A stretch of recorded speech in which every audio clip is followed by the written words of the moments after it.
It seemed that even the sky turned red from the amount of blood that had been spilled, and the city looked as if it was in hell.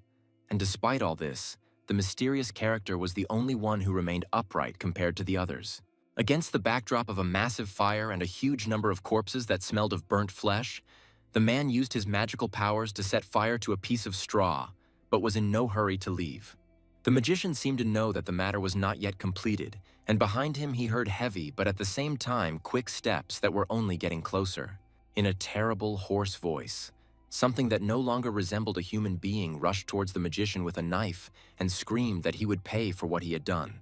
Despite its body being mangled by fire, the creature staggered towards the man, raising a knife and even trying to say something about the torment that lay ahead. The magician rose to meet the enemy face to face and even praised him for the courage he showed before his death. But there was no sign of mercy here.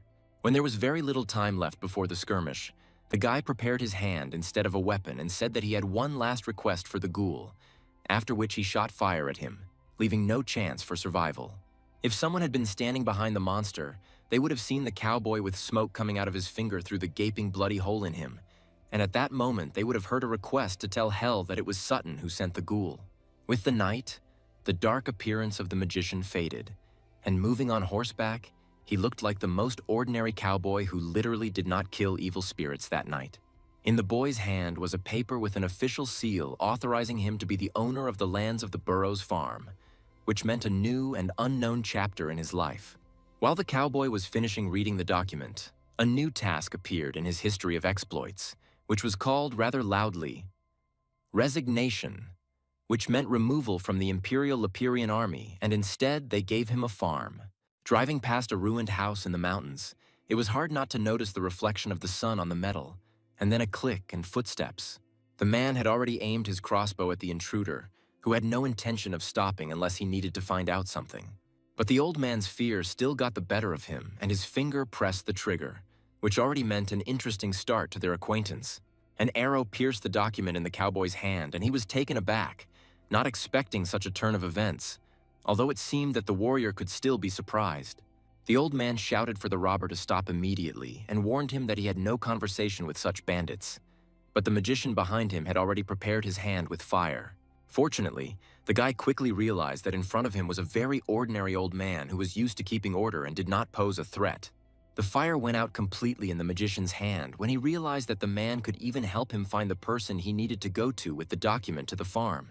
Raising his hands up and smiling slightly, the cowboy informed the old man that he had clearly confused him with someone else, although a light smoke was still flying from one of his hands. Still holding his hands, the guy introduced himself as John Sutton and explained that he was going to meet the village elder on the occasion of the transfer of the Burrows' lands to his ownership, in accordance with the order of the Eternal Fire.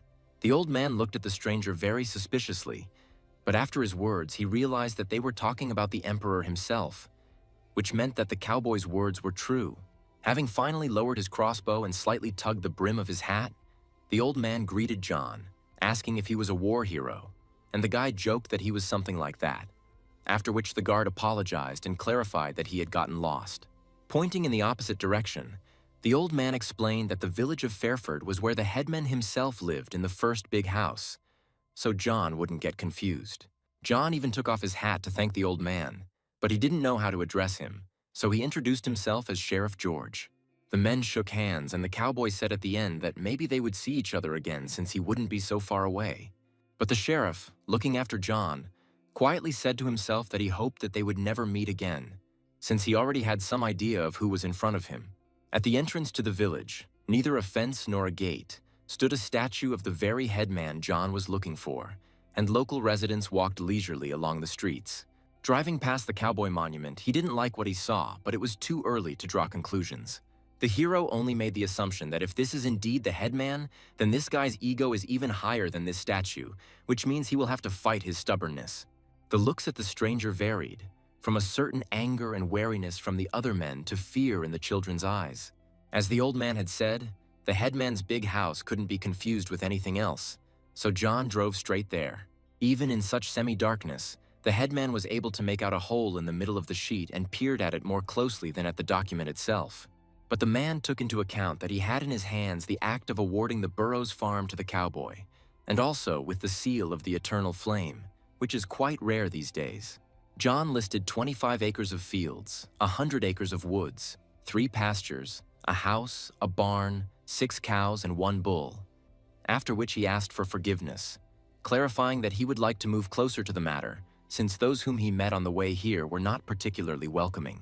The headman laughed loudly and confirmed that one can get used to that very unfriendly crowd, especially here on the border.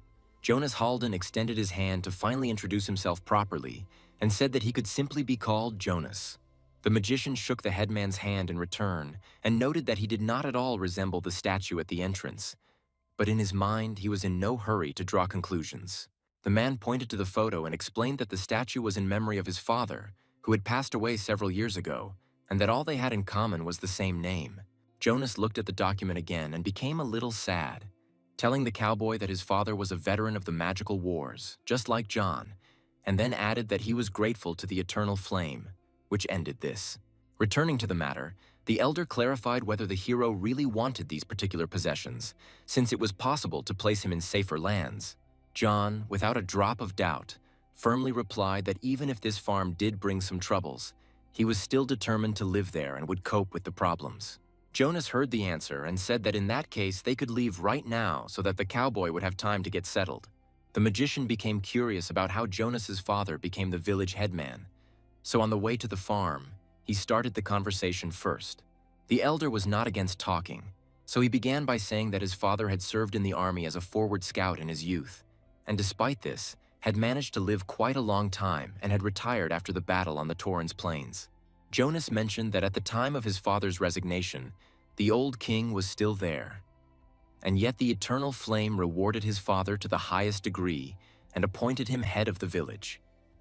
But John did not believe that anyone survived on the plains, because 10,000 soldiers died there in an instant. The village headman confirmed that the tragedy was caused by cursed mages, and the father himself even told how they were attacked by someone who had awakened a huge wave. But by pretending to be dead and sticking an arrow into his armor, he was able to swim to safety. Looking down, Jonas shared that he was glad that magic was illegal, because in his personal experience it only caused problems. But at the same time, his father was the first in the city to die under strange circumstances. John supported the conversation and the headman himself by noting how his father was able to live a long life, considering that in those days everyone was called up for war. Approaching the farm, the magician expressed his hopes that the farm was still good and was immediately shocked by what he saw ahead. There were already some people standing on the cowboys' territory, and they weren't in the mood for a warm welcome. John looked at the headman like an owl, and there was no need for questions anymore, since the poor fellow understood that if he didn't solve the problem, it would appear on him. As the men approached the group of people, a serious conflict was already flaring up between 3 healthy guys and a girl, behind whom the boy was hiding, and no matter how she defended herself, they still insisted on some kind of deal with the Wolf King. John remained sitting on his horse for the moment when the elder jumped off and immediately rushed towards the locals, shouting the name of the girl, Ellie. Jonas asked if the girl was being threatened again, but those idiots didn't care who was coming to them, and they continued to insist that the ragamuffin wouldn't get a better deal. Apparently, the gang leader came quite close and laughed in the girl's face, cynically asking if they were really threatening her and if she felt in danger. Without any fear in her eyes, Ellie briefly made it clear that she was rather sick of a bunch of idiots, so they could keep their stupid fantasies to themselves. Without thinking twice, the thugs rushed at the girl and the boy like mangy dogs on the command of their leader, and they didn't care that the headman came up from behind and warned them that it would be better for them to leave the unfortunate ones alone. One of the bandits, continuing to hold Ellie's hand, disrespectfully noted the appearance of the all-powerful leader who turns up his nose because of his daddy's victories. Everyone shut up very quickly when the air was pierced by the smell of smoke and John's voice, which asked point-blank what everyone was doing on his property. The highest forehead, just like the headman, disrespectfully answered the stranger that they needed to resolve a couple of issues. The magician briefly warned the bandits that they had a couple of minutes to get their asses off the site and resolve their issues elsewhere, or else their bodies would be displayed for all to see like garden gnomes. Immediately after addressing the mongrels, John asked Ellie if everything was okay or if there were any problems. The girl, not accustomed to this kind of thing, treated the stranger like she did other rude men, so she snapped that she had no problems. The cowboy heard the answer and calmly turned around and said that in that case everyone could resolve their issues here while he unloaded things and looked around. A lot of quiet questions flew at the stranger's back about who the hell he was and why the hell this was now his domain. And the most difficult ones became interested in what garden gnomes were. A very dissatisfied voice of the owner was heard from the barn about where his promised cows had gone. The bandits remained silent, but they already understood that this guy would be a pain in the ass for them, so they needed to think about what to do next. The boy, not afraid of anything, shouted loudly to John that the freaks had stolen their cows last week, and yet he and his sister had taken such good care of the animals.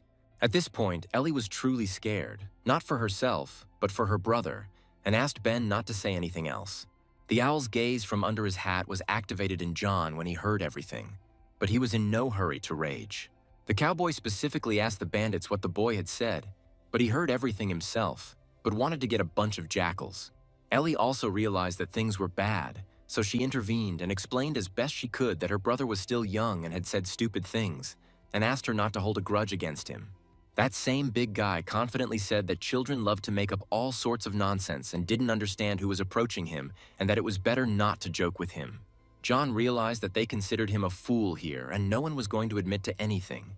So he came up close and said that he heard everything quite clearly. The magician gave the bandits one last chance to confess what they had done to his cows. But the big guy still joked that he didn't know what had happened. It was no longer funny for anyone when the bones in the hand began to crunch, and the one who had been impudent just a moment ago was already screaming with a frantic cry. John decided to reinforce his understanding of how to and how not to communicate.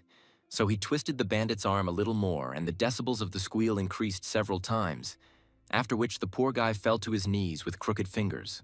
The bandit was crying, sweating, and snot-filled, but John calmly leaned over and asked for the cows to be returned to him.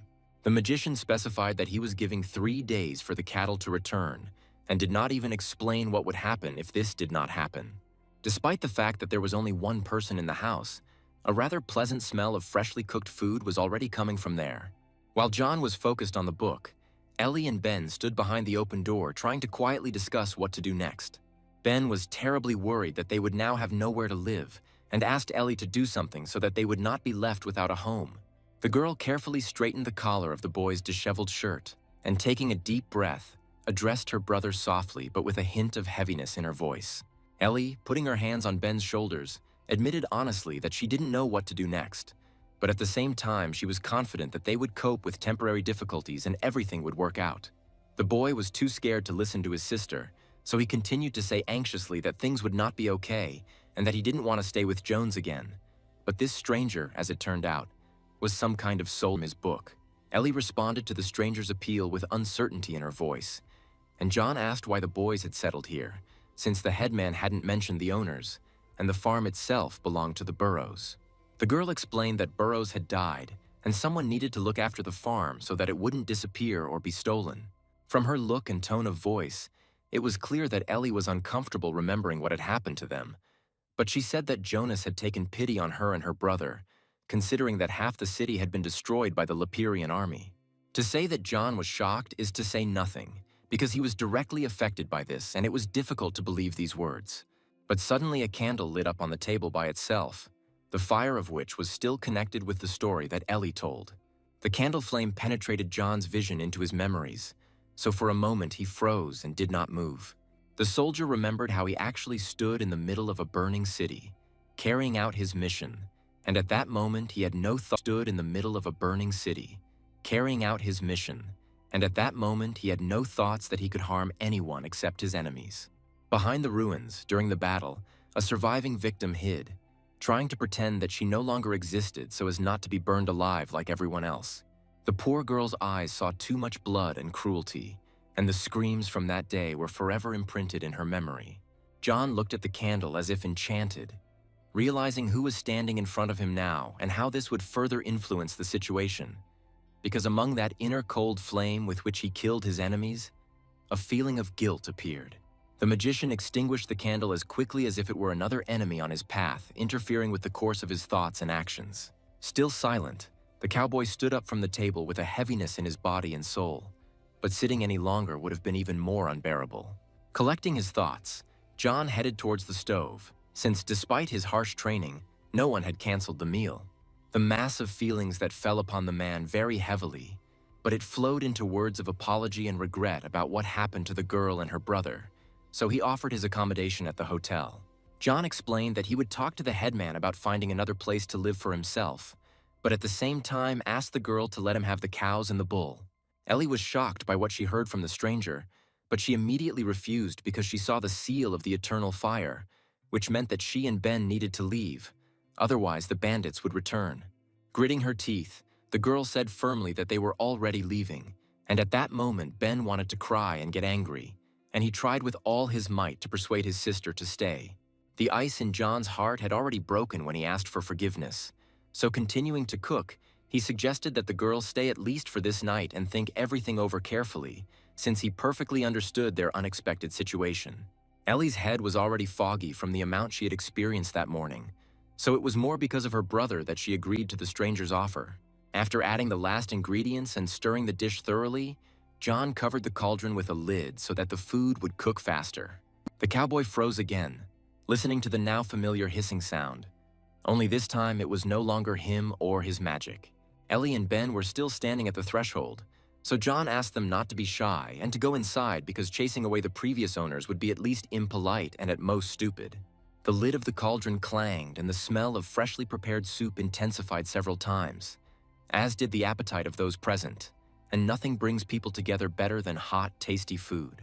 John, as expected, generously poured food onto plates and served them to the guests, and Ben, almost jumping for joy, thanked the mister without even trying his cooking. The magician continued reading the book and at the same time ate while Ellie mostly watched, and Ben devoured it with both cheeks so that it could be heard throughout the whole room. The joyful and grimy child, with genuine delight and a clean plate, praised the cowboy's food and asked where the gentleman learned to cook like that. Feeling a bit awkward, John hesitated, but replied that he had learned to cook from books and that he did indeed have a housekeeping manual in his hands. Ben read the title of the book slowly and syllable by syllable, but with great interest and just in case, asked again whether he had read it correctly. Without waiting for an answer, the boy was horrified by the fact that the gentleman did not know how to take care of a farm, and yet he bought it, and again, without giving him a chance to answer, he rattled off that even he knew how to do it. Ben was worried that the mister would plant the seeds in the ground and they wouldn't even sprout. But John, without taking his eyes off the book, briefly replied that serving in the army was much more difficult. The boy easily agreed and already jumped out from behind the table because he noticed the toy, but asked what kind of soldier John was, which made Ellie laugh, and the cowboy felt even more awkward. Another would have already asked the boy to shut up, but the magician replied that he was the warrior who lived long enough to retire and now asked a counter-question about where Ben learned to read, since this is a rarity for Lepierre. Already captivated by the game, the little boy still replied that it was Ellie who taught him to read, since she herself really loves books, but he is not particularly interested in it, since it takes a lot of time. John shifted his focus to the girl and admitted that such a hobby was impressive, and she shared that her grandmother, who was special in her own way, taught her to read. The magician agreed that everyone definitely had secrets and finally put the book down to tidy up after the meal. Ellie helped wipe the table, continuing to share that she really missed the smell of a good book, while the cowboy carried away the plates, and Ben was busy with his most important thing, namely, the game. The girl couldn't resist and picked up the book, explaining to John that they were tight on money right now, but he listened silently and continued cleaning. The magician did not react to the girl's revelation, but instead simply said that the journey today had been quite long, so it was time to rest. The house became dark and quiet, and only the wind howled outside the window, occasionally raising sand from the ground that scratched the glass. Ben had the deepest and most carefree sleep, while John and Ellie were wide awake as thoughts swarmed in their heads like bees. The soldier's rough and cold insides made themselves known, and he was no longer glad that he had exposed his back to strangers, because he had no trust in anyone. Ellie, in turn, also did not believe that such a terrible guy, out of the kindness of his heart, allowed her and her brother to stay and was clearly already planning something. John's body and thoughts were spinning like a top and did not allow him to sleep or calm down, since he had already gone so far that he thought that those guys were not thieves or even spies. The girl also remembered the seal of the eternal flame and understood that something like this could not be given to a simple soldier. Two adults jumped up like clockwork with the single thought that someone wanted to kill someone today and suspected each other of it. Ellie realized that she wouldn't calm down and decided to check her guesses, but she didn't take into account how Ben tossed around in bed looking for his sister and fell to the floor. At the moment the boy fell to the floor, John was already walking down the corridor with a candle in his hand, and such noise only strengthened his suspicions about espionage or theft. The man's presence was betrayed by the old, creaky wooden floor, which seemed to only get louder with each subsequent step. Ellie also walked down the corridor, listening carefully to all the sounds and looking around, suspecting that the stranger had already gotten down to business. The creaking sound really got louder because John and Ellie were walking towards each other, but they didn't even suspect that they would collide with each other like this. In one voice, the man and woman asked what each of them was doing there, and surprisingly, no one dropped the candle out of surprise. John and Ellie also unanimously said that there was some noise and asked each other if everything was okay, as if they had already forgotten that someone was going to kill someone. Just a couple of minutes ago, two enemies were walking down the corridor, spying on each other, and now an awkward silence hung between them. The guys suddenly realized that it was no one else but them. If everything was okay, then it would be worth returning to their place and going to bed. Somehow, Ellie, listening to the sound of her brother's snoring and because her eyelids were heavy, was able to fall asleep. But John would have been better off not sleeping at all, since he felt much better in reality than in the dream, which brought him suffering. Sleep had a firm grip on the warrior's consciousness, and it was even harder to open his eyes than to close them, which meant the torment continued. It would seem that for someone else such a dream would be a nightmare, but John was doing a completely familiar job for himself, removing evil spirits with his abilities. It shouldn't have gotten any worse, but for the first time the guy looked with horror at what appeared in front of him, and it was much more frightening than anything he had done. The sign that appeared in front of the soldier indicated that the apocalypse was approaching, and this was precisely the sign that John did not want to see, either in a dream or in reality. The morning in the house began with the smell of freshly baked bread, the crackling of wood in the oven, and Ellie's quiet movements as she prepared breakfast. The thoughts in the girl's head never settled down, so she automatically prepared breakfast for everyone, trying to distract herself in this way. The meal looked rather ordinary and meager, which Ellie had warned John about during their conversation yesterday, and yet the food was filling enough to satisfy their hunger. The only unusual thing about today's breakfast was that Ellie decided to add something of her own, which made her terribly worried. But the fear of losing her brother or her life was stronger. In addition to the other ingredients on the plate today, I was lucky enough to even have fried eggs. Ellie suddenly felt unwell and started coughing, and a feeling of weakness came over her, causing the poor thing to stagger. It was at the very moment when the girl became ill that John entered the kitchen, stretching sweetly and, with a yawn, said, "Good morning." The cowboy noted that Ellie had started cooking quite early, but she simply said hello in response. John stood at the threshold in vain, as he was almost knocked down by Ben, who was rushing towards his sister as if stung with a question about what was tasty for breakfast. Ellie modestly replied that she hadn't prepared anything special, but had simply gathered the remains of the food grown in the garden to prepare something more substantial since there was one more of them. The magician noticed that something was wrong with the girl and asked if she was okay and if she needed help, but she refused, claiming that she was fine but still coughing. Turning away, Ellie decided to briefly explain that she had an illness that sometimes got terribly worse, after which she asked everyone to come to the table. John did his best to offer the girl help in the form of food supplies in the pantry, which she could take without any problems. Having put the plates on the table, Ellie refused help, arguing that she had collected enough food from the garden. The guy was in no hurry to eat, but carefully looked at what was on the plate without saying a word. John cast a suspicious glance at the girl, and the poor thing took such a heavy and loud sip from nerves that one could already ask if she had slipped something. But still silently, the magician began to eat breakfast as if nothing had happened, and he started with homemade cheese. Ben, as always, was ready to eat everything on the plate while John tried to cut the food with a knife and fork. When breakfast was over, Ellie offered to show the soldier around the farm since the area was very large, and Ben shouted out that he would feed the horse. John, finishing his piece of bread, thanked the girl and the boy, acknowledging that their suggestions would be of benefit to him as a newcomer to farm management. The plate was empty, and only the crumbs reminded Ellie of what she had done and how the tension now hung over her. The thoughts of everyone who was in the house at that moment were much louder than the silence that reigned there, except for Ben. because he voiced his thoughts as they were. The first place the company headed was a barn, the size of which was impressive. The cows and bull had not yet been stolen, but for the soldier it was a matter of time to return the cattle. Unfortunately, there weren't enough hands to repair such a good building, but there were always hands to empty it. Ellie explained that she and her brother would have been happy to at least somehow fix the roof themselves, but they never got around to it because of other concerns. John approached where, apparently, there had been cows not long ago, but still asked the girl if his guesses were correct. Ellie confirmed the soldier's thoughts, explaining that the cattle really were there until Whale took them, and thanks to those cows there was milk every day, which meant more food. The girl also told about the presence of a vegetable garden, or rather its remains, near the barn, since the bandits had torn it apart when they stole the bull and also yesterday during the conflict. John became curious about where exactly the bull was, and the girl pointed to the exit and suggested looking at the distant pasture where the animal was located. In the yard, the girl pointed to the withered grass behind a very flimsy fence, calling it a vegetable garden. Ellie was offended not because the harvest here was always low because of the soil, but because the bandits destroyed even such hard work simply because they felt like it. An important point from the girl's words was that at the moment, in general, everyone is poor in food, and in addition, although the magical wars did not affect this place, spells still poison the lands.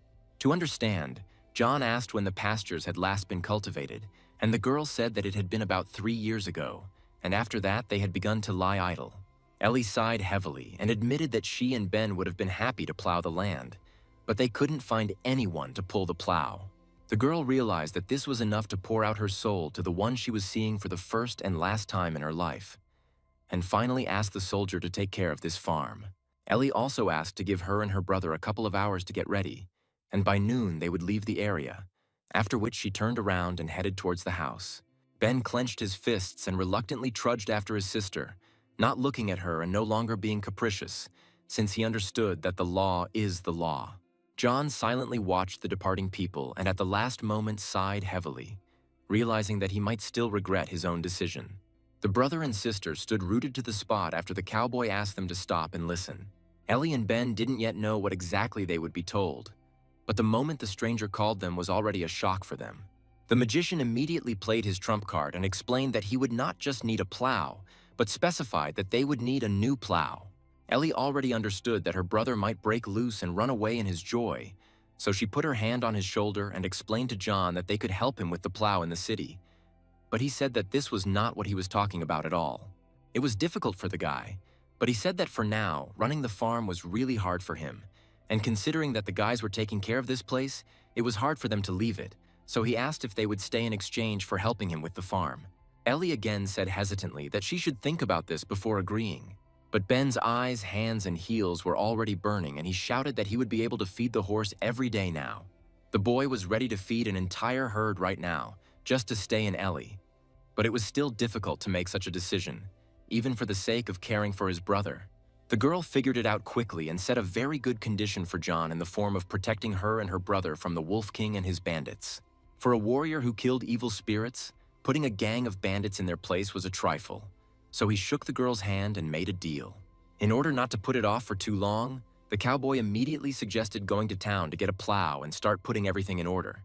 But the girl and her brother hesitated and did not joyfully follow the soldier, as they had their own problems on this matter. John noticed how the guys hesitated and asked why they were standing still and not doing what they had wanted to do for so long. Ellie very carefully tried to explain that there had been several recent incidents after which she and her brother were trying not to stick their noses into the city. And Ben, as always, voiced what he thought about the horrible murders, about the bodies twisted into knots and the severed heads. John agreed with this rather coldly, but his questions did not decrease, and he did not insist. It was already difficult for Ben to stop, and he continued to talk about the rumors that people were saying that this was either the work of a magician or a witch. The girl even put her hands on her brother's shoulders to show him that it was time to calm down, and only added that the locals were not very welcoming to them. The next moment, Ben started to say something about the lack of class and people's suspicions of Ellie herself. But the girl immediately covered the boy's mouth and cut him off, saying that it didn't matter. John didn't go into details, but his gaze became the same as when he first met everyone on his territory. The man drew certain conclusions for himself and decided that they would have time to get a plow. But in the meantime, they needed to get food since there would now be 3 of them here. Ben was delighted and thanked the mister for everything he had done for them and was going to do, and the girl was also happy about the changes. After some time, the magician was already in the thick of the forest, having gone in search of food as he had told the girl and her brother. Looking around carefully, John felt that the mana in these places was much stronger. The cowboy felt the power of mana through his powers, which he was able to activate here, away from prying eyes. Finally, the soldier could release his energy not only as a weapon in his hand, but also feel its power in general. Energy overwhelmed the magician, and he no longer looked like an ordinary person, as his eyes were also filled with fire, and from the outside he looked like a demon. The mana in this place was so clean that the cowboy realized that he could easily restore his own too. Also, one of the conclusions from the magician's feelings was that these places did not at all resemble war-torn wastelands. John did not forget his main mission to get food and went further into the dense jungle, since it was more likely that there would be some kind of living creature there. And indeed, behind the next bushes there stood a rather large deer, calmly eating grass on the lawn. It was necessary to act very quickly, otherwise the prey would disappear in an instant, so the magician made one precise jump. The deer immediately noticed the approaching threat, but did not even have time to move. The last thing the animal saw was something bipedal and fiery in front of it shouting, "Hello, dinner." John grabbed the massive animal by the neck with one hand, and after a heart-rending squeal, the crunch of bones was heard. The deer fell dead, and smoke was still coming from its neck, and there was a smell of burnt wool. But John was calm about using the spell, because he was sure that the eternal fire would not do anything. Although the magician's scoreboard showed something completely different. Smoke and its smell spread throughout the farm, as the carcass had to be smoked after cutting. Although John was not a hunter, his knives were sharpened properly, so they cut through the tough meat of the wild deer like butter. Ben ran up to the deer and missed her with delight, not with disgust from the huge carcass and the amount of blood, and also praised the hunter for such a quick capture, because it would have taken him and his sister forever. The magician wasn't particularly generous with words at times, so he briefly replied to the boy that over the years he had learned to get food so quickly. And from this, the young man's admiration grew exponentially. Unfortunately, as John expected, the boy's questions did not decrease, but only increased. And this time he was interested in knowing whether the mister was dangerous, since his sister said that the soldiers of the Eternal Flame were dangerous. The cowboy decided again not to talk, but to show, so he silently threw aside the same knife with which he had cut up the carcass. The weapon hit the target squarely in the center and lodged itself deep enough that living flesh would not have had a chance to survive. Only after the hit did John decide to point out that he seemed dangerous, but Ben was only glad about it and immediately asked how the mister did it and if he had a class, because now he also wanted to be able to throw knives like that. The soldier took a spare knife from his boot and explained to the boy that if he practiced throwing, he could become a thief. But that was not enough, since going through the ceremony was also important. Ben was not at all embarrassed by any of the cowboy's words, because he was already determined to try throwing a knife. John handed the boy the weapon, but at the same time asked him to be careful and admitted that his sister was right that being a soldier was a dangerous business. The young man said that he understood everything and simply swung the knife as if he was about to throw a stone. In principle, the window glass really did break as if it had been hit by a stone, but only an inexperienced squire could have managed to stab it with a knife like that. It's unclear what Ben was more afraid of, but John certainly had nothing to say here, since the guy simply ended up in the wrong place. The only conclusion John came to was that now, in addition to the basic things, he would need to learn how to change a window, and most likely not just him, but Ben too. The magician finished his work and went out to ask Ellie if she needed help while she was collecting dry grass. John held the book in his hands, explaining that he had just read something in it and would like to test himself in practice. Ellie didn't expect such a quick return and asked if they hadn't managed to catch anything, since people returned from hunting after sunset. The soldier reported that the deer had already been butchered and hung in the smokehouse, which surprised the girl even more, but she thanked him anyway. Ellie wanted to say something about being allowed to stay, but John interrupted and said that it was a given, since he had appeared out of nowhere and didn't care about the decree, since the farm wasn't really his. Although the girl was still tense when she was next to the cowboy, she was touched by his words about the fact that the resolution was not as important as the peace and safety of her and her brother. Having noticed the book, Ellie asked if the man really thought that the book would teach him how to run a household and hoped that he at least didn't learn about soldiering from a book. John already doubted whether the book really helps, and the only argument was that it was handed over along with the decree, and, moreover, now he is already in charge of gardening. Quite abruptly and unexpectedly, and perhaps even boldly, Ellie snatched the book from the magician's hands without saying anything. Instead of a stack of papers with letters, the girl handed the cowboy a bag of seeds and a shovel and then gave clear instructions to plant the seeds. Poor John had never been so confused in any of the battles. And now, giving in to the girl, he admitted that he had not yet read the chapter, but had only just begun.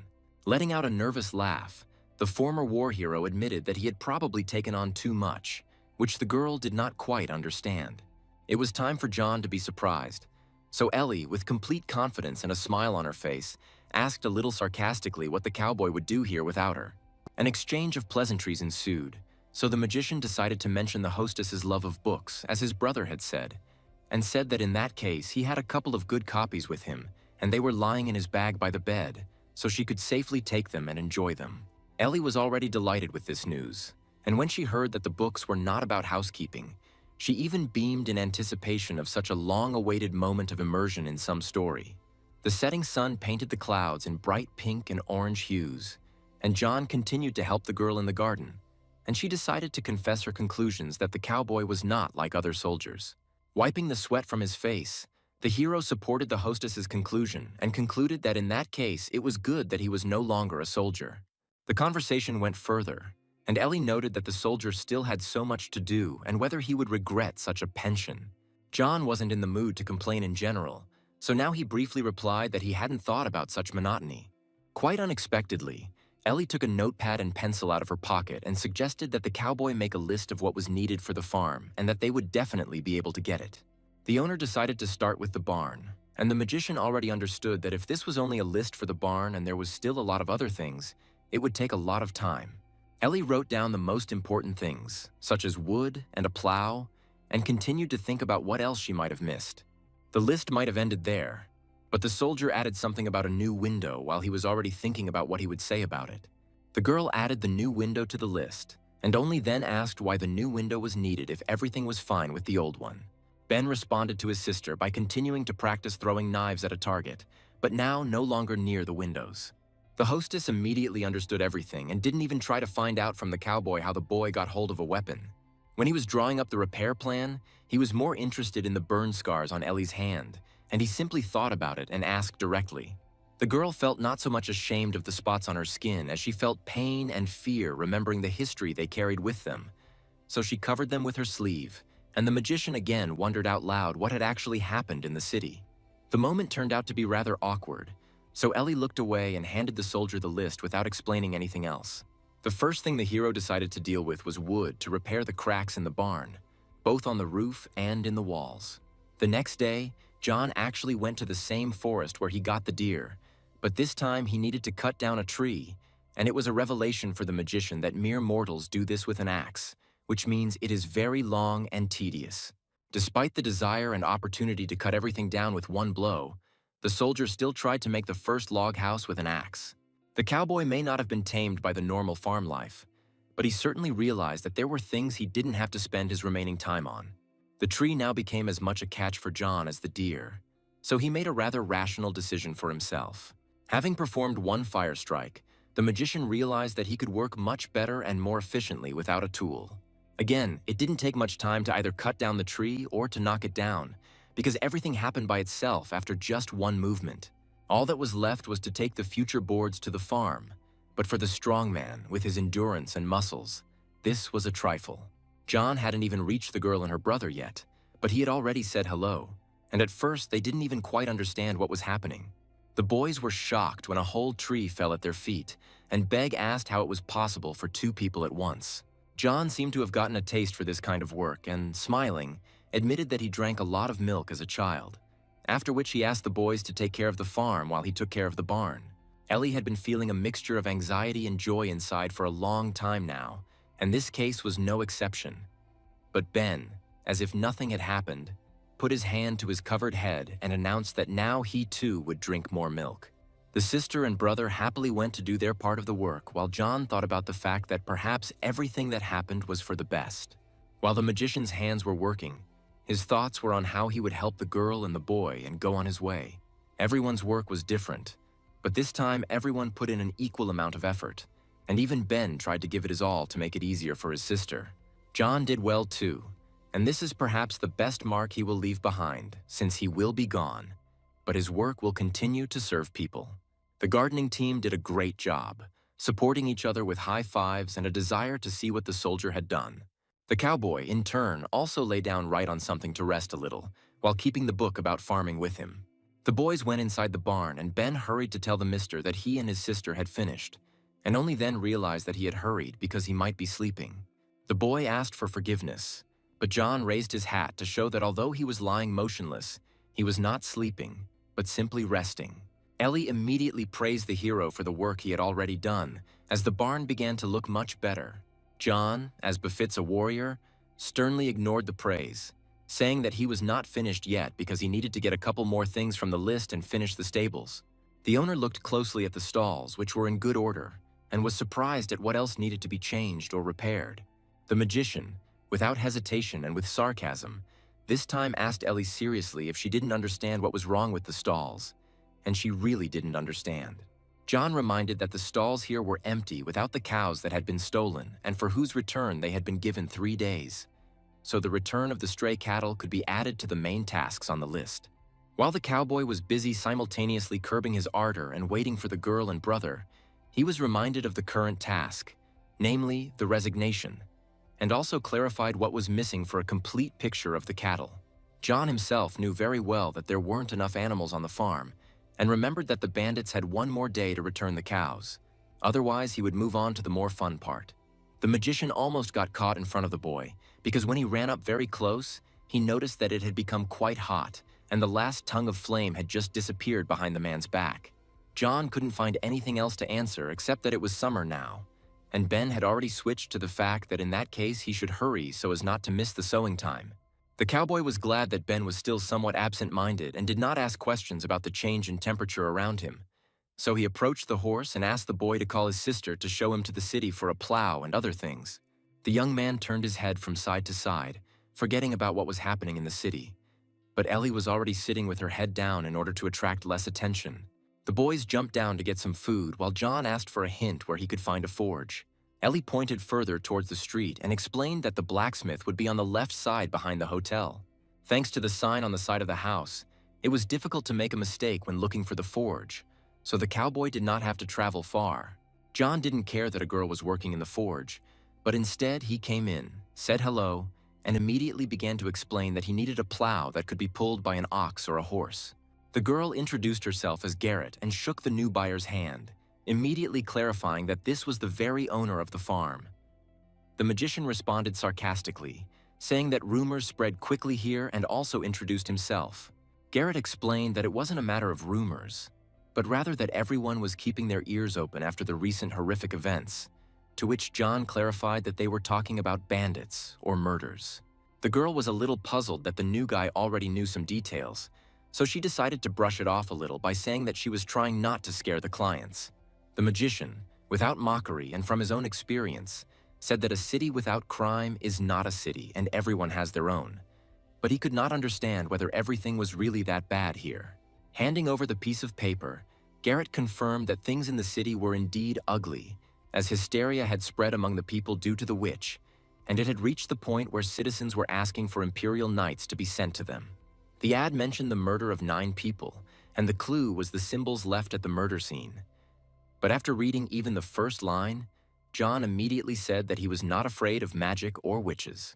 Garrett asked a rhetorical question whether the soldier was going to settle here and immediately answered that their city was not the best choice. But the cowboy still said that he planned to stay, so he heard friendly advice to take care of himself.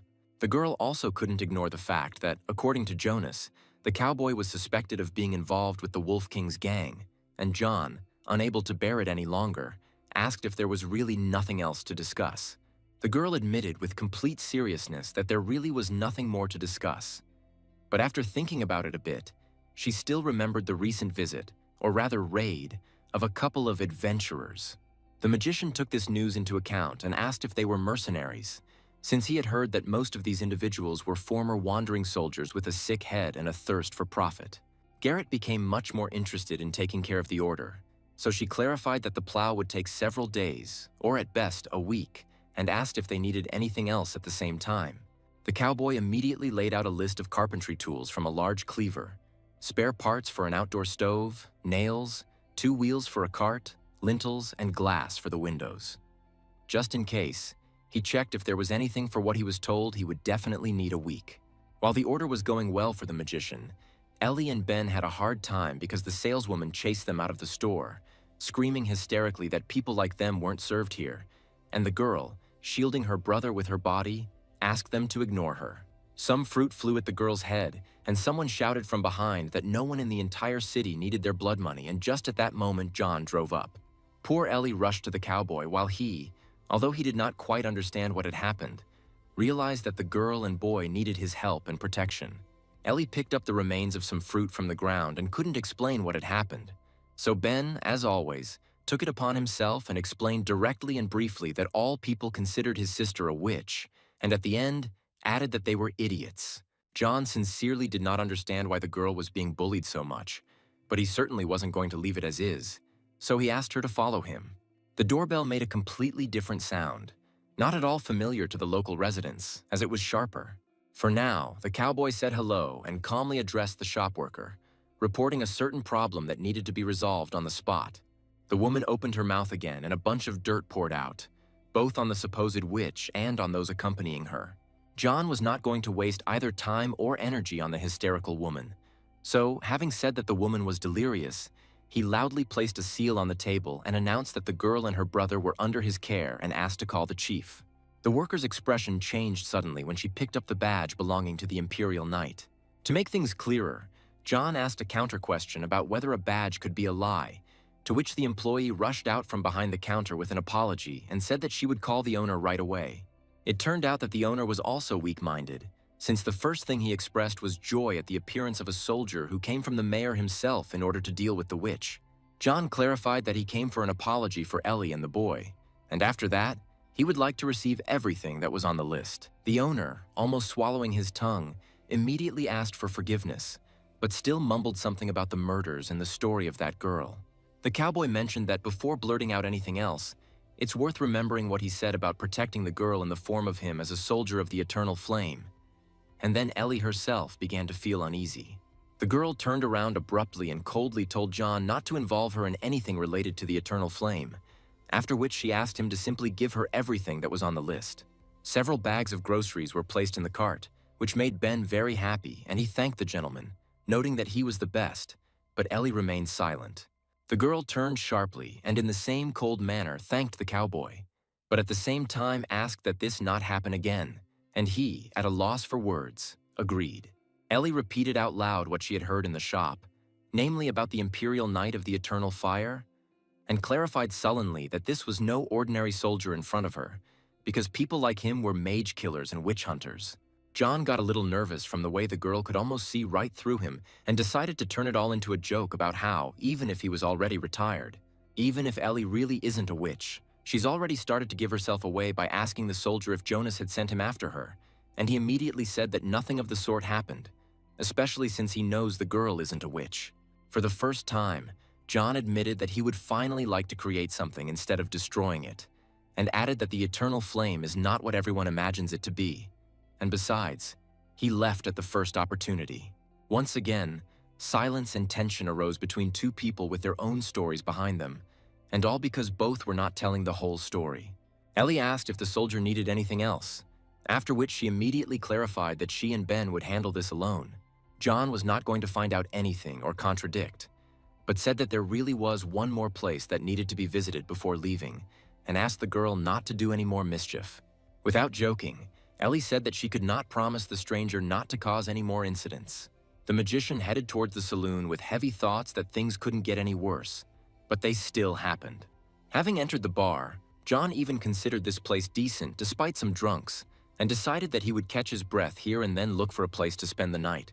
The man approached the counter and, turning to the bartender, remarked that they had a pretty good hotel, to which he was told that this was indeed the case, and that safety could be guaranteed thanks to Sheriff George.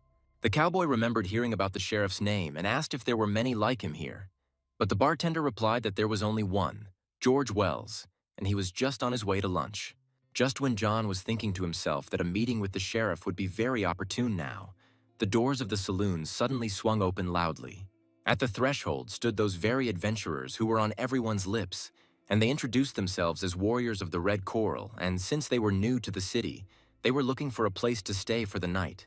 It is not surprising that the first person the visitors approached was John, and they even asked him for directions, but he explained that he was not from around here. The grinning gang leader had already hinted that he didn't need any trouble and simply wanted to talk to someone a little more welcoming to the locals. But the mage immediately said that if the person in front of him wasn't the one who answered to the emperor, then he wasn't interested. The leader moved towards the exit and made a loud comment about the soldier's rudeness, and a little more quietly called him a damn bastard, and just at that moment the sheriff came in. A glass of beer had already been prepared for Mr. George, but the first thing he asked was whether these were those stray dogs again, which the bartender confirmed. The sheriff placed a friendly hand on John's shoulder and praised him for driving away the jackals even faster than he had, only to hear that the hero did not particularly welcome such lawless people. The bartender clarified for the sheriff that adventurers come once every couple of days and ask about the mage's tower. But John also heard this, and even so, the man explained that this rumor is as old as the world itself. The cowboy wanted to resolve everything directly since the sheriff was here, and said that he wanted to report the theft of the cows and even knew who stole them, to which Mr. George said that he knew this local joker Whale. Mr. George asked if the young man would write a statement, but John rationally replied that there was no need for this, and instead asked for contact information. The sheriff warned that he doesn't like lynch mobs here, but since the hero is brave enough to go to the lair and politely ask for the cows to be returned, it's located in the mountains west of the city. The old man also asked the soldier to be careful with Javier because he was the Wolf King, and John, to clarify, asked if he had a class and learned that the king was a wolf tamer, so he should think many times before getting into this shit. Finally, George said one more important thing about the fact that bandits don't come into the city, but if a guy comes to the lair, he's a dead man there, or at least an easy target, so you need to be careful. The old man saluted and said that it was nice talking to him, but duty calls, as he needs to keep an eye on those adventurers, which John, as we first said before meeting, said. The cowboy decided to dig up some more information and asked the bartender if Javier was really a big shot, and the worker confirmed that he was one, at the very least, because he had 1,000 wolves, even if it was just rumors. Suddenly, shouts were heard from the street asking someone to stop doing something, and the first thing John thought, judging by the voice, was that it was Ellie. The cowboy ran out again in time when the poor guys were now being pelted with stones right in the middle of the street. John gritted his teeth and realized that this time the whole city would have no problem if it became necessary. Imagine the warrior's shock when he saw that it was not adults but children, and under the leadership of some big guy who were throwing stones at Ellie and Ben with passion and cruelty. The next stone should have hit the boy straight in the head, but Ellie, shouting loudly, "Enough!" hit the cobblestone with a stick as hard as she could. The young boys, having heard enough of the adults' nonsense, immediately shouted that the witch was using this broken stone to cast a curse. Ellie noticed that John was getting closer and asked him not to come any closer as he would only make things worse. A very brave fool shouted menacingly that with the help of the soldiers' fire they would burn out magic throughout the world and through a stone. Never before had John so regretted that he had not managed to do anything or at least somehow anticipate the enemy's next move. The moment was lost, and a cobblestone thrown with a rather strong hand flew straight at Ellie's head, and now John had to hold on at all costs so as not to incinerate everything here to the ground. Flying up to the girl and the boy and shielding them from the blows with his body, the cowboy warned, verbally for now, that everyone should move away from them.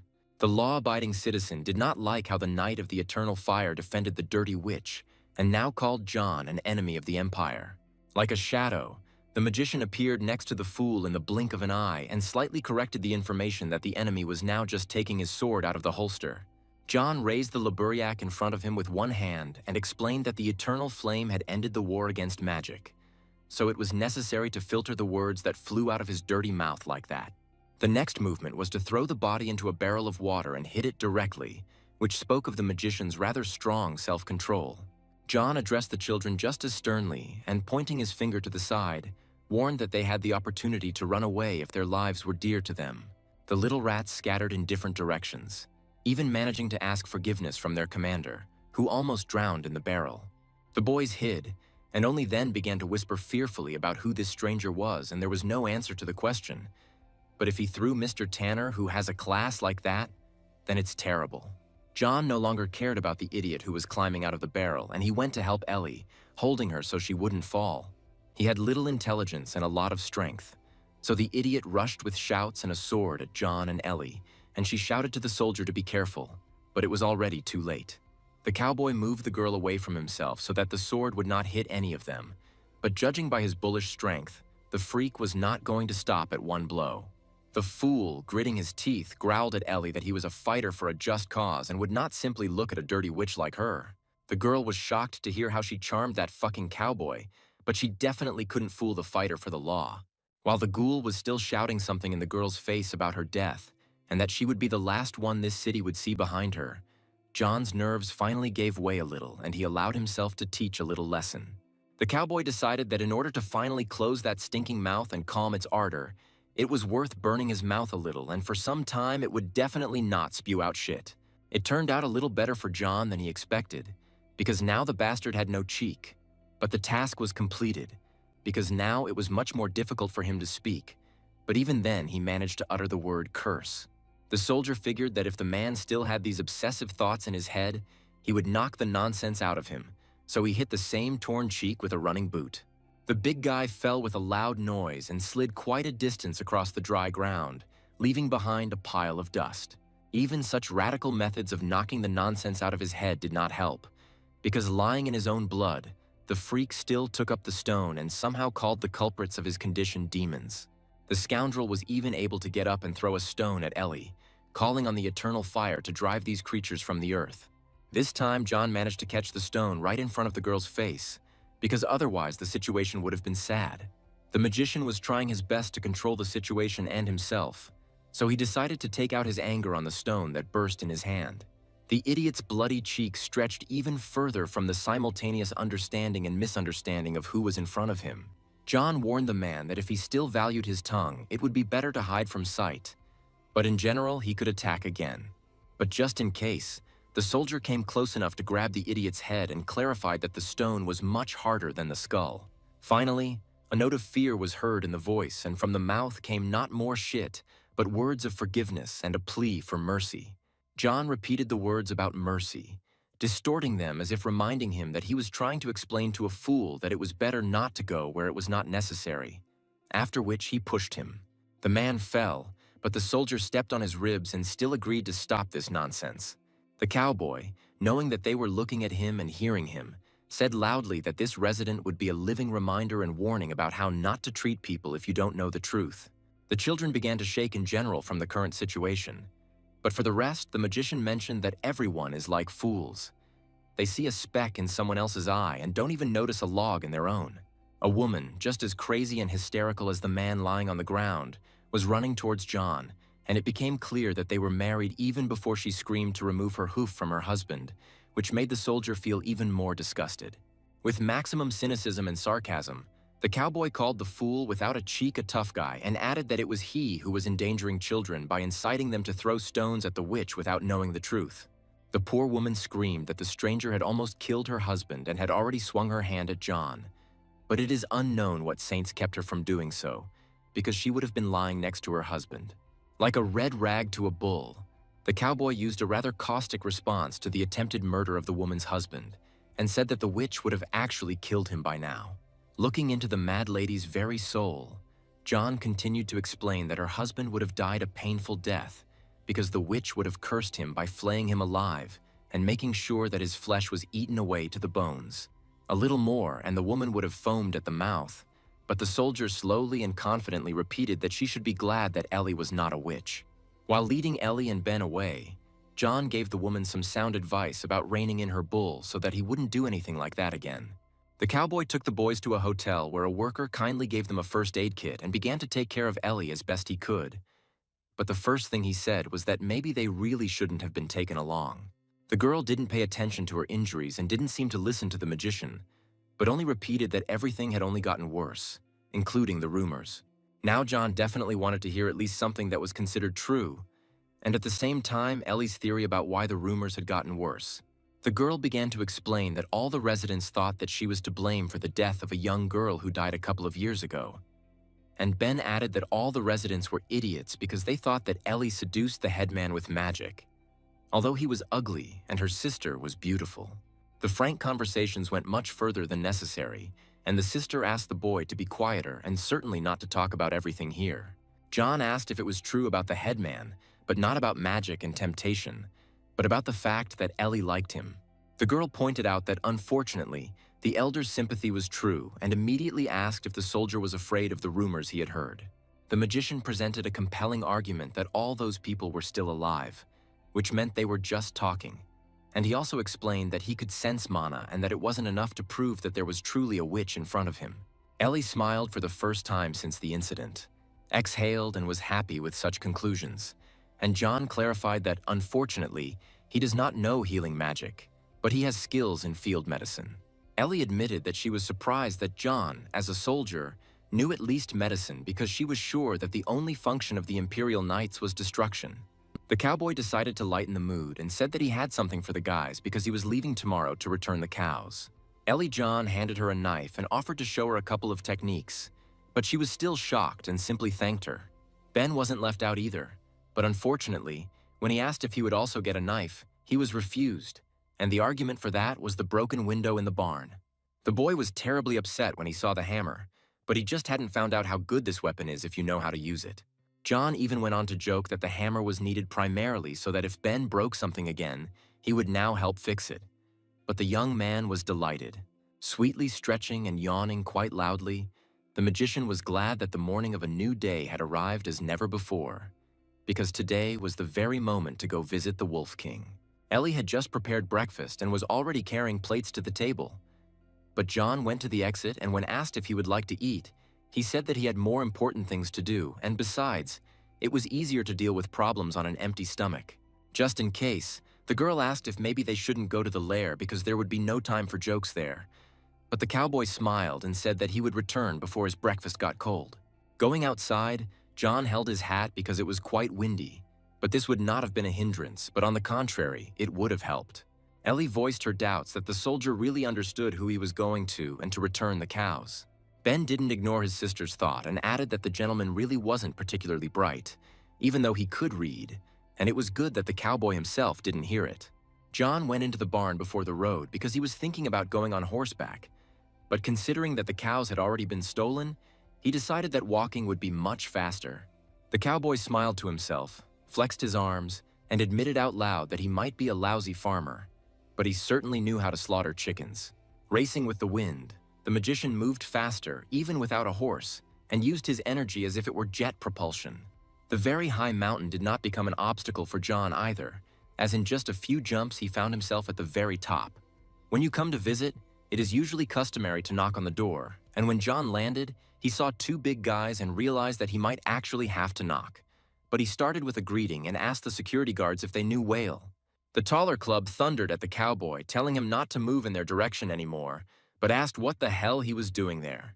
The soldier was quite polite and calm and explaining everything as it was about the conversation with Whale 3 days ago and the return of the cattle. The guard did not refuse the stranger, but at the same time threatened that now it was necessary to find out what Whale himself would say about this meeting, and also added that the stranger was lucky that the king of the wolves had left. Otherwise, he would have already been fed to the pack for coming without an invitation. While the tall guard went to call the bandit, the short one pointed his spear and ordered John to stand still, but he simply shouted after him that it would be a good idea not to hesitate, as there was a risk that breakfast would get cold. The entrance to the Wolf King's domain alone, from a bird's-eye view, looked like it was some kind of castle. John sat down on a stone so as not to waste his energy in vain, because there was a conversation ahead, and the guard decided to note that the stranger was rather quiet, and additionally asked if he and Whale were old acquaintances, to which he heard something like this. The man turned around and explained that there weren't many people looking for their cattle at the den, to which the cowboy briefly replied, "It's a pity," and then heard that no one wanted to end up like their cattle, that is, being eaten by wolves.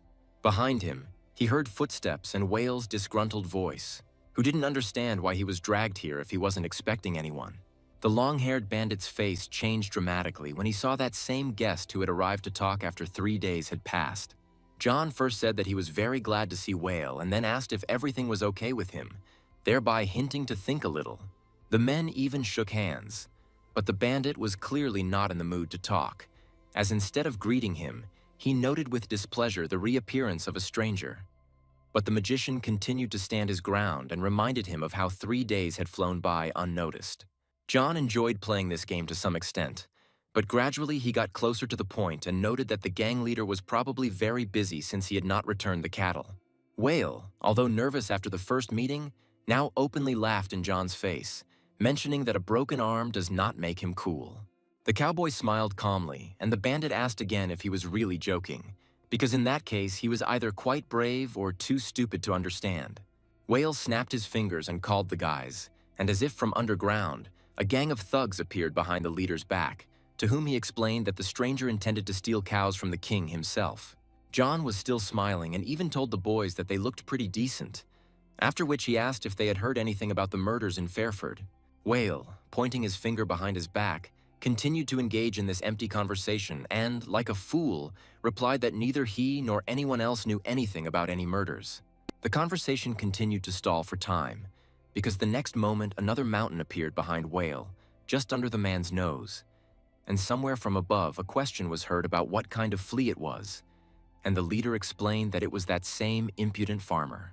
The muscle-bound man leaned towards John and, for some unknown reason, asked if the bastard had really come after all, as if he had already been set on the uninvited guest like a dog. The big guy was amused by how brave the stranger was, and for that, he even gave him the choice of either going down the mountain on his own 2 feet or having someone help him, since the plan was to break his legs anyway. But given his bravery, the decision was his. The one with fire burning in his veins, as always, behaved very coldly, wondering if the Wolf King was the boss here. Then he definitely knew where the cows were. The bull's muscles were working faster than his head, and it was possible that he was even having convulsions. But he really did rush at the soldier like a trained dog, shouting that he would not come near the leader. When John struck the big guy, all he could rely on was his muscular corset, since in a normal person there was already a clear hole there. While the rock on his knees was coughing like an unhappy cat, the cowboy continued on his way, so to speak, to the cherry on the cake. The guys were already attacking the stranger out of fear that even the big guy would get a slap, so the attacks were sharp and loud, but ill-considered, especially when one of the bandits decided to teach the soldier a lesson in what it means to be rude. John snapped the bastard's neck like an owl and praised him for a pretty good joke about something to remember. Having got the hang of it, the magician invited those who wanted to move and play with fire to a battle dance. This time, 2 people went at John at once, even with spears, but that was all the better since it was quite convenient to take up 2 weapons at the same time. This time, the cowboy also decided to joke and, stabbing 2 bandits at once, asked if anyone had ordered spit-roasted boars. Just a couple of minutes ago, the impudent man was now shouting the name of his dead partner at a high pitch, and John was already getting ready for the next dance. The boar ran as fast as he could with visas. "Save me, help me." But the soldier explained that he would leave no one alone now. The magician appeared behind the bandit like a jack-in-the-box and asked if he was already leaving, kindly offering his help. John took as an example how they wanted to help him get down the mountain and made it a reality, which turned out to be quite effective. There were still some thugs behind, but the cowboy was slightly distracted by the sound of the body falling and landing to make sure the descent was completed. Due to the fact that the stranger was watching the falling bandit, they managed to get to him from behind, and the one who caught John screamed either from fear or from joy that he grabbed the scoundrel. The skin on the bandit's hand suddenly began to sizzle and the wind carried the smell of fried meat, along with the echoing scream of the poor fellow. The soldier again laid down 2 at once like dominoes, asking if this was all that the king's gang was capable of. Finally, the brute recovered and, rising to his feet, croaked that the stranger should choose opponents equal in strength. John was even glad that in front of him was finally the owner of the class, and the acquaintance would become much more interesting. The rock screamed in an inhuman voice, and the magician even held his hat with his hands to look up, praising the barbarian's rather good form. The soldier asked not to worry about him, because he also had the opportunity to strengthen his forces, only in a slightly different way. Taking an iron spear in his hands and heating it up, John suggested that the barbarian test whose bones were stronger. The big guy had good mass, but because of this, he was inactive, while the magician, in a second, from the place where his fist ended up, was already near the big guy's leg and hit the target exactly, as the poor guy's scream told him.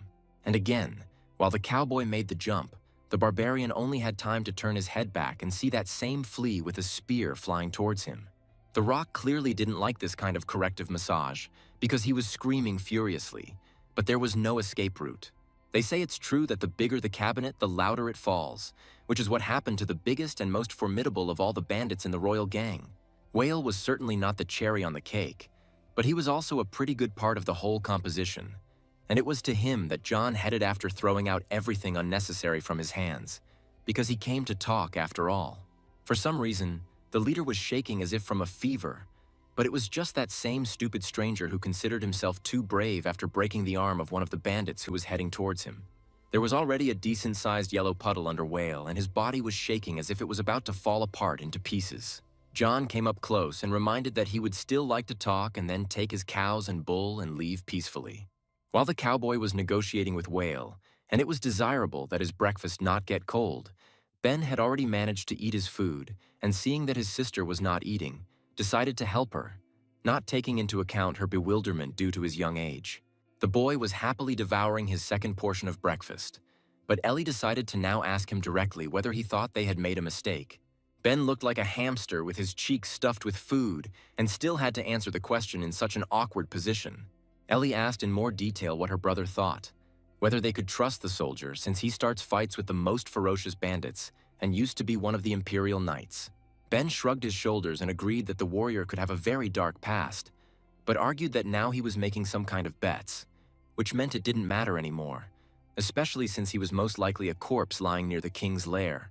Ellie slightly corrected the boy that John was not making bets but had retired, but he continued to enjoy the food and was not particularly upset that he had made a mistake. Suddenly, someone knocked on the door quite persistently, and the girl tried to convince herself that it wasn't the one she was thinking about, but intuition can never be fooled. Jonas was standing behind the door, and Ellie wasn't particularly happy about such a guest, compared to whom a cowboy might now be a much better option. The headman tried to smile sweetly, but it looked rather creepy, especially when he called Ellie darling and said that he came to discuss something. The poor thing already understood what the conversation would be about and tried to close the door, shouting for the 100th time that there would be no move. But the old fart turned out to know better where she needed to be, because here she was definitely in danger. The girl pushed the door with all her might to keep Jonas out, but he dug in his heels and began to slander John as someone who was clearly planning something bad, and immediately heard in response that the headman was no better. Now Ellie understood why the headman had settled the cowboy with them, and Jonas, meanwhile, had managed to get in. But the girl armed herself with the first thing that came into her hands and heard something resembling manipulation in the form of the fact that rumors about witchcraft could be dismissed. The girl held a broom in front of her and asked Jonas to kindly return to where he came from. But the old man continued to convince her that the soldier was a stranger who had broken in and taken over the house. Ellie reminded the headman again that he was acting just as disgustingly now and showed him with a broom that it was better not to come closer, and in general he shouldn't be here because no one let him in. And Ben went and blurted out that Jonas was a freak. Someone poured cold water on the old man after the boy's words, and for the first time he realized that he had gone too far, but he argued that he was trying to help. Jonas went to the table and began to speak more quietly, but at the same time continued the conversation about how Ellie did not understand what she was giving up. Sitting down in the cowboy's place, Jonas still had the opportunity not to touch his breakfast, which was indeed still warm, but the scoundrel had other plans and he continued talking about how normal soldiers retire. But this one will fight to the end. Taking a fork in his hands, the elder, trying to press on the sore spot, concluded that the warrior apparently still enjoyed killing. Ellie played it all out beautifully and cut off that even if the soldier was a murderer, given the rumors that the headman spread that she was a witch, John would most likely be her best match. The girl warned that if Jonas thought his status would save him, she would still tell people what a scumbag he was. And Ben again chimed in and threatened that the cowboy would kill the old man for eating the eggs. The old man wiped his mouth and agreed for now with the girl and the boy that he was wrong, and asked to convey his apologies to John. But then he complained about how difficult it is to be the head of the village, since there is not even time to cook. Ellie was already fed up with this performance, and snatching the plate from under the asshole's nose, she sternly told him to get out of here. To make it clearer how the girl was feeling, she smashed a plate of food on the floor with all her might. Only after such pressure from the hostess did the old man finally leave the walls of the house, and as if he needed to be persuaded. Finally, the headman once again reminded Ellie that he could easily make the rumors about her being a witch disappear. Finally, she could sit down and catch her breath after such a visit. But at the same time, the girl's thoughts began to swarm in the direction that Jonas was partially right, because if the war had continued, the cowboy would not be here. Ellie was overcome with memories at the mere thought that someone actually enjoyed killing their own kind. The picture came to life before her eyes as if it were yesterday, and as she delved deeper and deeper into it, the girl could already hear the cracking of wood and bones, and then she remembered the smell of burnt flesh. Clinging to life in every possible way, the poor fellow searched under the rubble during the fire for at least something to hold on and not die. The apple she found was not just food for Ellie, but rather salvation and even a kind of hope. The survivor's whole life flashed before her eyes, like an arrow that hit the apple and flew back to the ground. Ellie warned the woman with fire-red hair and a crossbow in her hands not to come any closer, but she only laughed. The creepy lady was happy to find a living person, as she was lucky enough to kill the girl personally. But before that, she warned that she obeyed only the eternal fire. Ellie stood in the middle of the destruction of corpses and fire without a weapon or suitable clothing. But she still continued to tell the scoundrel that she better get out of here because they had already destroyed and killed enough without leaving anything behind. But she insisted on the order. The beast pointed a crossbow at the girl, clarifying that until she killed every last mage, her soul would not be at peace. This was the moment of understanding for the poor fellow that there really are those who not only enjoy killing, but who sacredly desire it, and the fact that there might be ordinary civilians in front of the knights does not interest them. The bastard was approaching his victim, but Ellie was not going to give up and pulled the bloody sword from the body, listening to how she was just a target for the Imperial warriors. The girl held the sword in front of her and was ready to fight to the end, but she was not going to become a target at any cost. Ellie looked at her reflection in the blade of the sword and realized that something strange was starting to happen to her. The crossbow was loaded and ready to kill, and on the other side of the weapon all that was left was to pull the trigger to carry out the order. There was a click that meant either the end of life or the beginning of something new, and it depended on Ellie. With the click of the crossbow, Ellie returned to herself again, and in order to clear her head of heavy thoughts, she began cleaning up the broken plate. But the understanding that somewhere there are still people who obey orders did not leave my head, which means that bloodthirsty killers still walk the earth. And the most terrible thing about all this is that John could be one of them. Like a bolt from the blue, Ellie was distracted by the loud sound of a cow outside the door, and she seemed to sink back to the ground, and for some reason felt much lighter than when the headman came. The girl could no longer stand the oppressive thoughts and flew out of the house like a bullet and found an incredible picture on the street of John lying on the ground and the cows not giving him peace. The cowboy allowed himself to fool around a bit, but when he noticed his mistress, he shyly cleared his throat and rose from the ground, shaking the dust off his clothes. Ellie smiled and asked how the soldier had returned so quickly that the breakfast hadn't really had time to get cold. And then she faltered that it wouldn't have had time to get cold if something hadn't happened. And John thought that Ben couldn't resist and ate it, and said that Whale was quite responsive. The cowboy didn't yet know all the details of today's visit, but after asking if the headman had bothered the boys, he said that he had seen Jonas leaving and therefore warned him not to show up without an invitation, and hoped that he hadn't gone too far, to which Ellie said that she appreciated it. Ben came up to everyone at the end of the conversation, happily announcing that he had brought the harness, and John thanked the guy for it. The soldier immediately tried the harness on the cow and pronounced the verdict that it fit perfectly and asked if they had ropes to tie it to the plow. Ben explained that Old Man Burrows used chains, so John decided he would need to buy more from Garrett when he went to pick up the plow. The cowboy, satisfied with the work done, asked Ellie if she would teach him how to milk cows so that he wouldn't have to read a book about farming again, to which the girl agreed. It would seem that there is nothing complicated in milking a cow, but John heard that he was doing it completely wrong. The soldier had endured so much during his service that he had never had such a difficult task as milking a cow, but he still tried. And meanwhile, Ellie asked about the burns on his hands. John denied the burns as being rather careless, if not downright clumsy, and to some extent he was right. The cowboy realized that now he too could ask about the girl's scars, and did so because he was genuinely interested in learning the story. Ellie reminded the soldier of the story she had already told about the devastation of her city during the war, and the eternal fire was to blame for it all.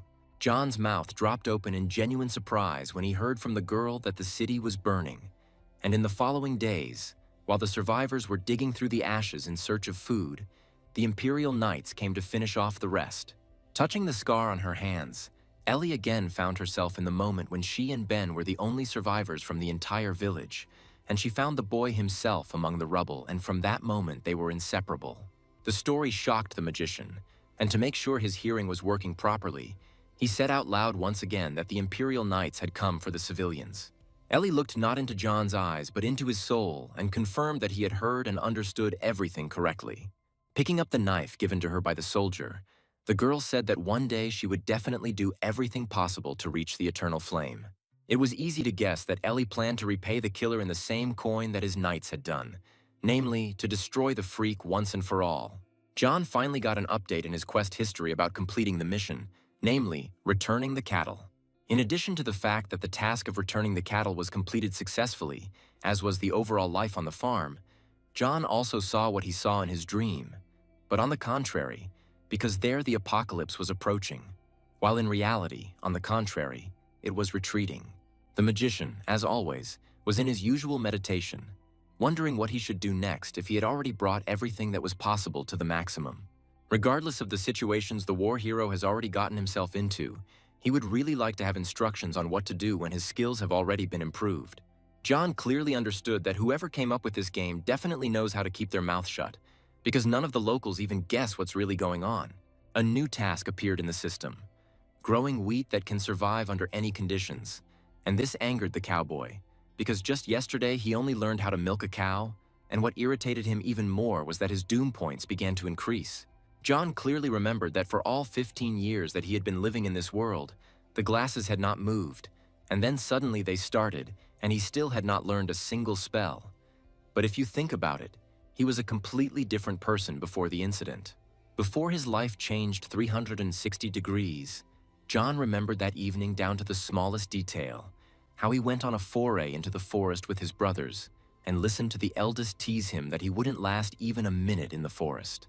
The boy already had a strong character back then, and after calling his older brother a moron, he explained that he loved fresh air and that he wouldn't be scared of a worm because he loved insects.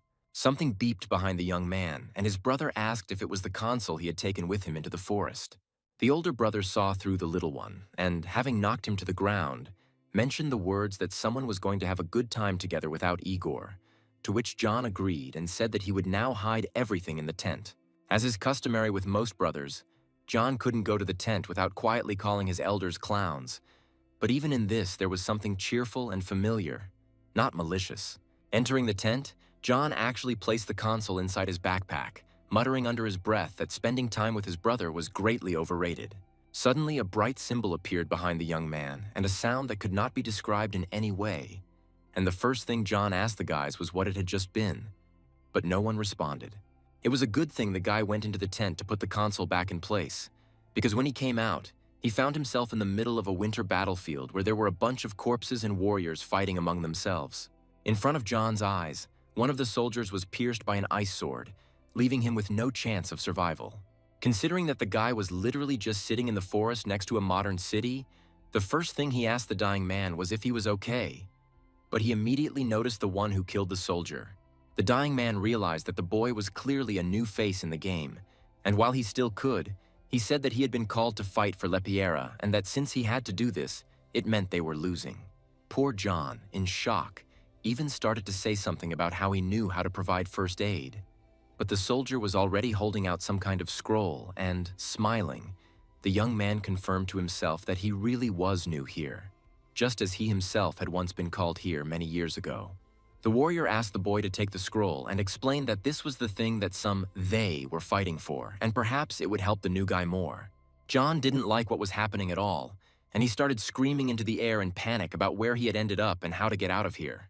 The answer to the young man's question was given by the same owner of the ice weapon, who explained that the only way out of this world is death, and John cut off that the soldier's killer was in front of him. The gloomy guy advised not to mourn the warrior, since for those summoned like them it was a game, and asked to give the spell. John opened the scroll and didn't find anything intelligible, but he was horrified that because of this, the scumbag killed a man, to which he warned not to touch the spell, because it was worth more than 10 pathetic lives of the brat. Being generally stubborn, the young man disobeyed the killer and touched the scroll, which became the beginning of the story of a warrior who immediately achieved the achievement of learning a new spell, Fireball. John jumped up and warned the freak not to come near him, but he didn't notice that there was fire burning in his hands. Only when the guy shifted his focus and stood up straight did he see 2 flames coming from his palms. The gloomy guy nevertheless came close and immediately put his hand on the young man's shoulder, explaining that in front of him was someone who had the potential to become a magician, which meant he could go with him for initiation into a certain class. John mentioned that the killer had just taken a man's life and was now calling him along, and immediately a chill began to flow from his hand down his shoulder, turning into crystals, causing pain, while at the same time the scoundrel explained that murders were a necessary routine. The villain removed his hand and added that the kingdom would not conquer itself, after which he asked the young man if he would join him and extended that very dangerous hand to shake. John didn't think for long, and with all the strength and courage he had, he really shook the stranger's hand, but only on his own terms. The sound of melting ice was difficult to confuse with anything else, and the unfortunate man's eyes opened so wide that they could even fall out of their sockets from the pain he was experiencing. The handshake was so strong that no matter how hard the victim tried to free himself, nothing worked, and he simply burned alive. The corpse was burning on the ground, and John stood in shock at what he had done while his achievement history was spammed with level-ups. A knock on the door brought the soldier back to reality just as he was thinking about Ellie, who deservedly wanted to kill the eternal flame. The girl entered the room immediately saying that she would like to open the windows in the whole house because it had become quite hot. In connection with where John had just been in his thoughts, he looked at Ellie and imagined how her city was smoldering in fire, and the thoughts about who he needed to tell about everything and give the scroll to pulsated loudly in his head. For a second, the magician saw, instead of a living, smiling girl, the one who was hiding behind the burnt remains of houses as the only survivor. Ellie noticed that something was wrong in the soldier's gaze, and it was as if he had fallen out of reality. So she asked if he was okay, but John came to his senses and immediately said that it would be a good idea to open the window. The cowboy apologized and didn't lie that he was quite deeply immersed in meditation, since he can only restore mana by breathing it during concentration, and Ellie apologized for interrupting this process.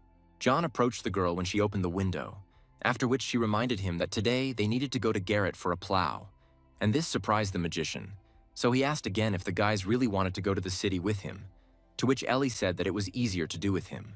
The cowboy rode into town thinking that he couldn't bring himself to tell the girl everything because he didn't want to destroy what had finally begun to be built, but he decided to ask out loud about the local residents, namely, whether there was anyone else in the valley, to which he heard confirmation. Ben corrected his sister, saying that she forgot to mention the Grimms and Spectres, but Ellie asked him to speak more quietly about such things and reminded him that they don't exist.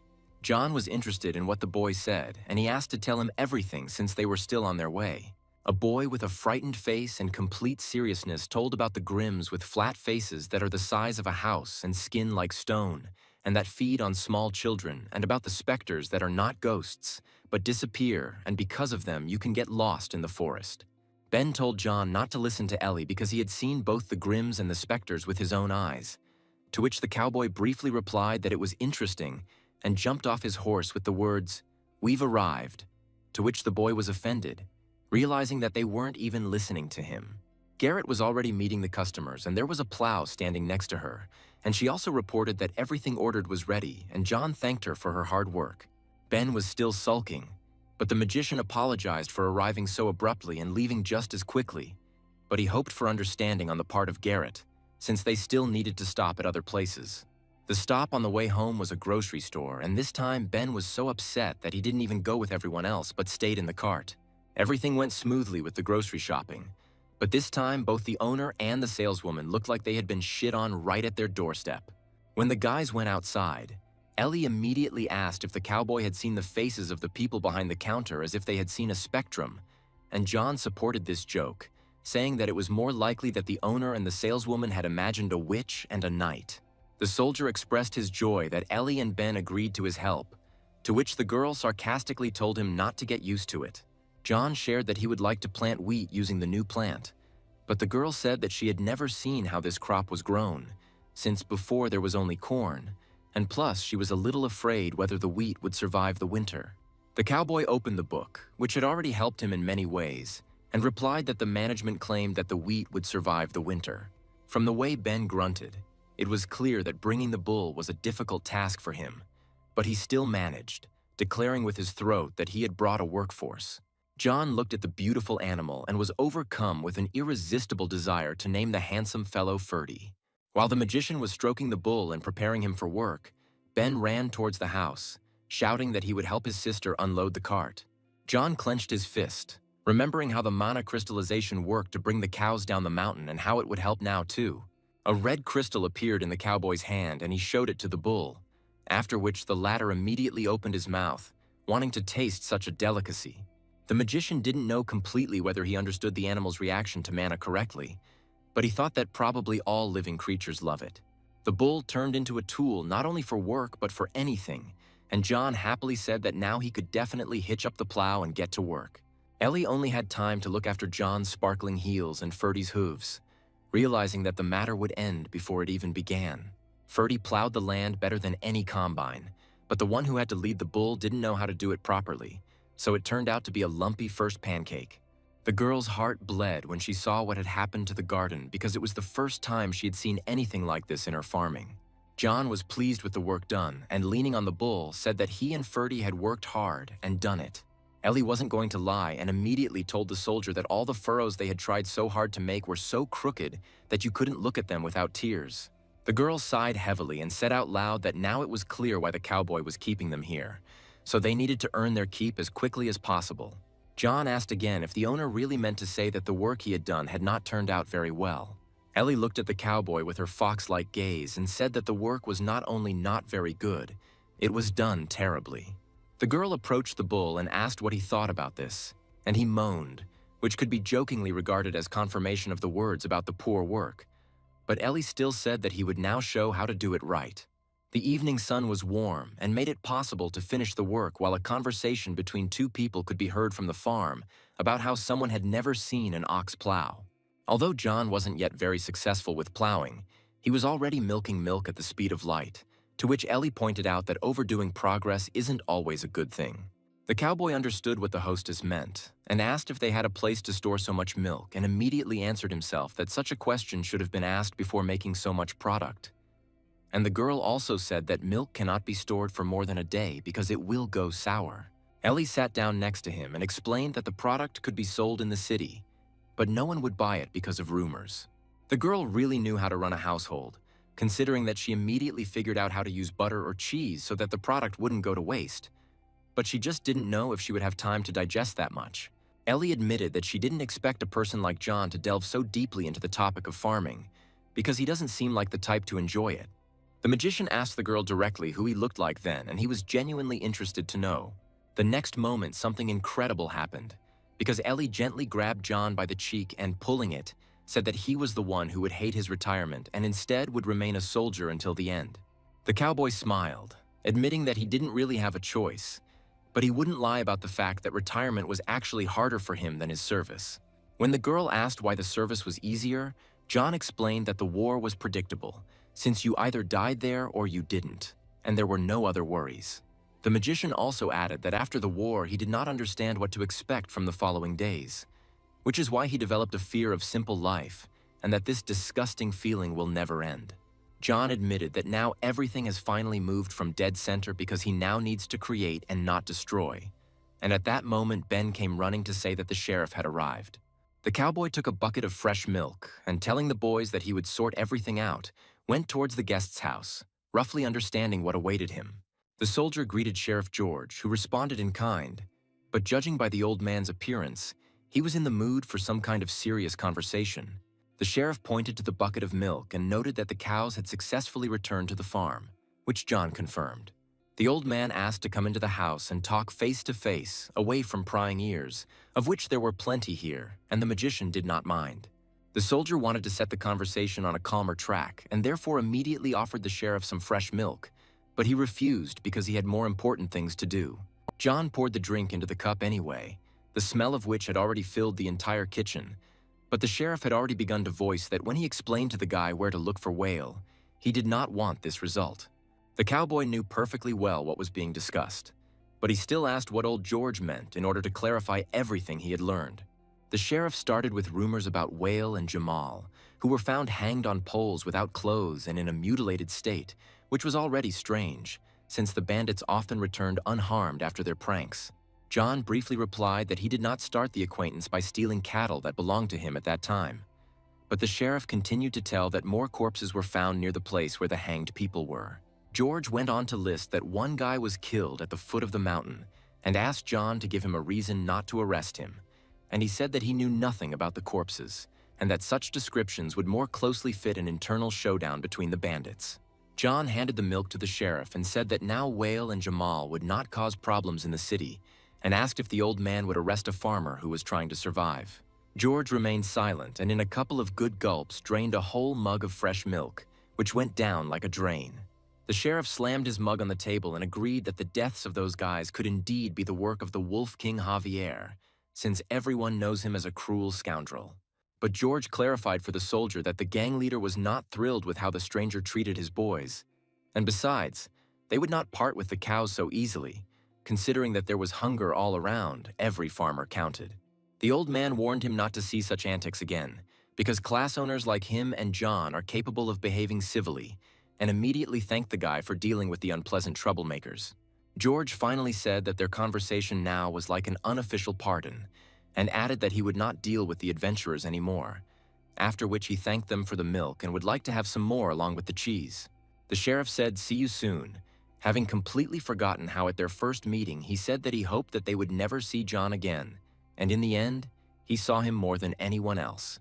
John also added that he understood everything, and also said that before the meeting he also ended up in the black, because now there is a client for the product, which couldn't help but please.